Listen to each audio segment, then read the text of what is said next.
गिद्ध ने बताया कि बुढ़ापे में औलाद साथ क्यों छोड़ जाती है। आज का वीडियो बिना स्किप किए सभी को देखना चाहिए, क्योंकि बुढ़ापा तो एक दिन सभी पर आएगा। जो आज बालक है वो कल युवा बनेगा, परसों जवान होगा और आगे फिर बुढ़ापा स्वीकार करना ही पड़ेगा। चाहे कुछ भी कर लो, इसमें किसी की नहीं सुनी जाएगी। ऐसा नहीं है कि कोई व्यक्ति अधिक धनवान है तो वो कुछ रिश्वत दे देगा तो बुढ़ापा उस पर असर नहीं करेगा। ऐसा नहीं है कि कोई बड़ा बहादुर है, लोग उससे डरते हैं तो बुढ़ापा भी उसके डर से उसके पास नहीं जाएगा। चाहे कोई ज्ञानी हो, धनी हो, बली हो या गुड़ी हो, सबके सारे हुनर धरे के धरे रह जाएंगे जब बुढ़ापा आपके ऊपर आएगा तब। इसलिए यह जानकारी सबको ध्यान से सुननी चाहिए। इस वीडियो से पता चलेगा कि औलाद बुढ़ापे में साथ क्यों छोड़ जाती है। इस बात को समझने के लिए हमें इस कहानी को ध्यान से सुनना चाहिए। किसी जंगल में एक बड़ा भारी बरगद का वृक्ष था। उस वृक्ष पर हजारों भांत भांत के पक्षी दिन भर किलोले करते रहते थे, या यूं कहिए कि पूरे जंगल के पक्षी उस बट वृक्ष पर विश्राम करने के लिए जाते रहते थे। कुछ पक्षियों का तो वो वृक्ष स्थायी निवास स्थल था। उस वृक्ष पर रहकर पक्षी अपार आनंद की अनुभूति प्राप्त करते थे। कहते हैं हम जब किसी स्थान पर या किसी व्यक्ति के साथ एक लंबे समय तक रहते हैं तो हमें उससे मोह हो जाता है। इसी तरह उस वृक्ष पर रहने वाले सभी पक्षियों को उस बट वृक्ष से मोह हो गया था। एक दिन की बात, जंगल में सूखा पड़ गया। कई वर्षों से पानी नहीं बरसा। जंगल के वृक्ष सूख सूख कर मुरझाने लगे। वो बट वृक्ष भी पानी न बरसने के कारण सूखने लगा। समस्त पक्षी धीरे धीरे करके उस वृक्ष को छोड़कर जाने लगे। जब वो वृक्ष पूरी तरह से सूख गया, उसके पत्ते, डालियां टूटकर नीचे गिरने लगी, तो उस वृक्ष पर रहने वाले सारे पक्षी उस वृक्ष को त्याग कर किसी दूसरे स्थान पर चले गए। केवल एक बूढ़ा गिद्ध उस वृक्ष पर अकेला बैठा रह गया। उसने देखा कि वृक्ष पर रहने वाले सारे पक्षी एक एक करके वहां से जा चुके हैं। कुछ पक्षियों ने उस बूढ़े गिद्ध से भी चलने को कहा, परंतु गिद्ध ने जाने से मना कर दिया।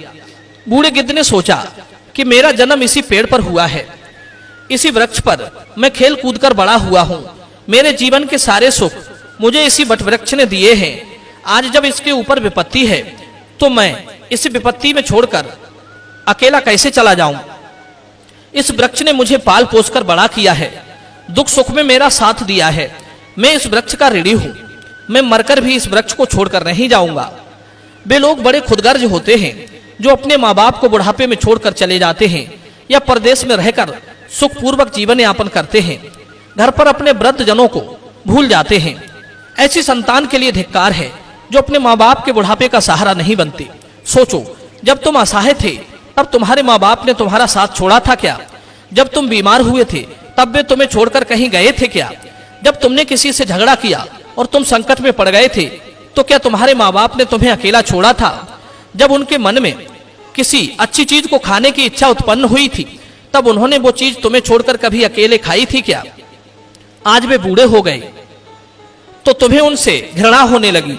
तुम्हारे लिए उन्होंने इतना किया, तुम उनके लिए इतना भी नहीं कर सकती कि उनके बुढ़ापे की लाठी बन जाओ। दर्शक बंधुओं, बूढ़े गिद्ध ने मरते दम तक वृक्ष का साथ न छोड़ने की कसम खाई। कुछ दिन और बीते तो वो वृक्ष बिल्कुल जर्जर हो गया। उसे दीमक काटने लगी, लेकिन गिद्ध फिर भी उसे छोड़कर नहीं गया। दिन में थोड़ा इधर उधर घूमकर अपना भोजन जुटा लेता था और शाम होने पर उसी सूखे हुए वृक्ष पर आकर बैठ जाता था। इसी तरह से कई रोज बीत गए। जो पक्षी उसे छोड़कर दूसरे स्थान पर चले गए थे, उन्होंने सोचा कि गिद्ध काका अभी भी उसी सूखे वृक्ष पर बैठे रहते हैं, क्यों ना हम सब मिलकर उनके पास चलें और उन्हें समझा बुझाकर अपने पास बुला लाएं।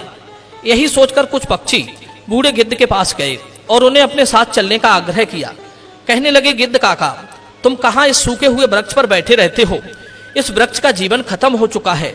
मरे के साथ में मरना कहाँ की समझदारी है? कहते हैं वही जीव का श्रेष्ठ है जिसमें धर्म की हानि ना हो। वही देश श्रेष्ठ है जहाँ कुटुंब का पालन हो सके।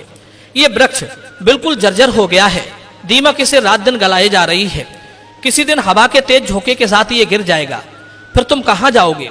विद्वान लोग कहते हैं कि शत्रु, कर्जा, अग्नि, बीमारी, इन चारों को समय रहते दबा देनी चाहिए। जो इनसे अपना समाधान नहीं करता वो बेमौत मारा जाता है। ठीक इसी प्रकार तुम्हें भी इस वृक्ष को छोड़कर किसी खुशहाल स्थान पर अपना निवास बना लेना चाहिए। मित्रों, समस्त पक्षियों के समझाने पर भी बूढ़ा गिद्ध उस वृक्ष को छोड़ने के लिए तैयार नहीं हुआ। कहने लगा, भाइयों, ये वृक्ष मेरे माँ बाप के समान है।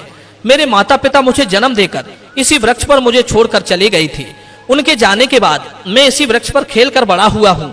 जीवन के सारे सुख मैंने इसी वृक्ष पर पाए हैं। बचपन से लेकर बुढ़ापे तक का सफर मैंने इसी वृक्ष पर तय किया है। अब इस मुश्किल घड़ी में मैं इसका साथ छोड़कर कैसे चला जाऊं? ये मेरी सबसे बड़ी खुदगर्जी होगी।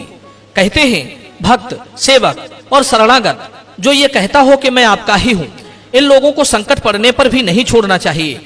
जो इन्हें संकट में छोड़कर जाता है उन्हें बहुत बड़ा पाप लगता है। और जिसने अपना पालन पोषण किया हो, दुख सुख में साथ ना छोड़ा हो, ऐसे माता पिता को छोड़ता है तो वो जघन्य अपराध का भागी होता है। उन संतानों को कभी मनुष्य की योनि में जन्म नहीं मिलता। गिद्ध ने कहा, मैं अपनी मृत्यु तक इसी वृक्ष पर रहूंगा।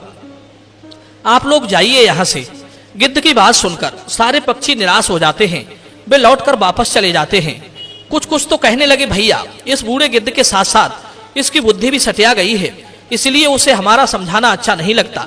अगले दिन कुछ पक्षी उसे फिर समझाने के लिए आए, लेकिन गिद्ध ने जाने से फिर मना कर दिया।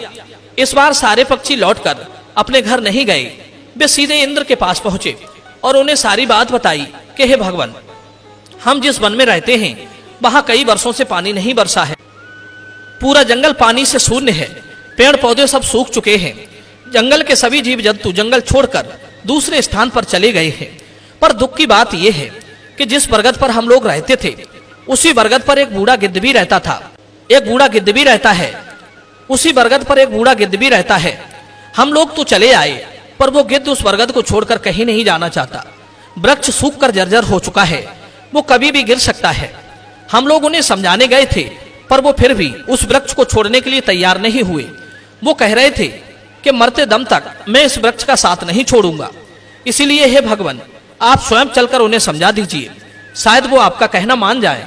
दर्शक बंधुओं, पक्षियों के निवेदन को इंद्र ने स्वीकार कर लिया और इंद्रदेव उन पक्षियों के साथ उस वन में जाकर उस बूढ़े गिद्ध को समझाने लगते हैं। हे गिद्धराज, मैं देवराज इंद्र तुम्हें समझाने आया हूं। यह वृक्ष बहुत ही जर्जर स्थिति में पहुंच गया है। इसकी डालियां सूखकर गल चुकी हैं। इस पर छाया के लिए एक भी सूखा पत्ता नहीं बचा है और आप भी बहुत बूढ़े हो चुके हो। किसी दिन यह वृक्ष गिर गया तो आपकी मृत्यु हो सकती है। इसलिए इस वृक्ष को छोड़कर किसी सुरक्षित स्थान पर चले जाइए। दर्शक बंधुओं, इंद्र की बात सुनकर बूढ़ा गिद्ध कहने लगा, हे भगवान, एक बात बताओ, जब मेरा जन्म हुआ था तो मेरे माता पिता मुझे इसी वृक्ष पर छोड़कर स्वर्ग सिधार गए थे। मैं जब असहाय था तो मुझे इसी वृक्ष ने पाल पोसकर बड़ा किया। मैं इसी पर खेला कूदा हूं। इसी पर रहकर सारे सुख उठाए हैं। इसी वृक्ष पर रहते रहते मैं बूढ़ा हो गया। मेरा पूरा जीवन इसी वृक्ष की छांव में बीता है। आज जब इस वृक्ष पर विपत्ति आ गई तो मैं इसे छोड़कर कैसे चला जाऊं? अक्सर लोग यही करते हैं कि विपत्ति आने पर गरीबी में वे अपने हितैषियों का, अपने बंधु बांधवों का साथ छोड़कर चले जाते हैं। मैं उन मतलबी लोगों की तरह नहीं हूं। मैं मरते दम तक, आखिरी सांस तक अपने माता पिता के तुल्य इस वृक्ष का साथ निभाऊंगा। गिद्ध का ऐसा अद्भुत प्रेम देखकर इंद्र बहुत खुश हो जाते हैं।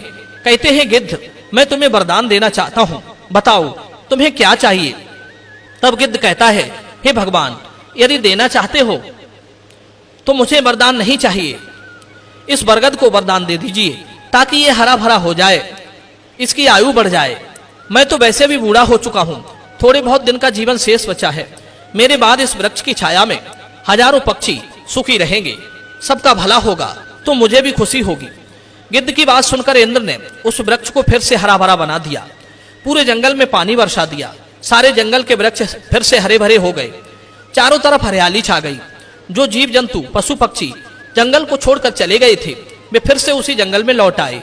सारे पक्षी उसी बरगद पर आकर कलरव करने लगे। सब पक्षी उस बूढ़े गिद्ध काका की खूब सेवा करने लगे। उनके लिए भोजन पानी सब वहीं लाकर देते थे। मित्रों, इस प्रकार गिद्ध का शेष जीवन सुखपूर्वक बीत गया।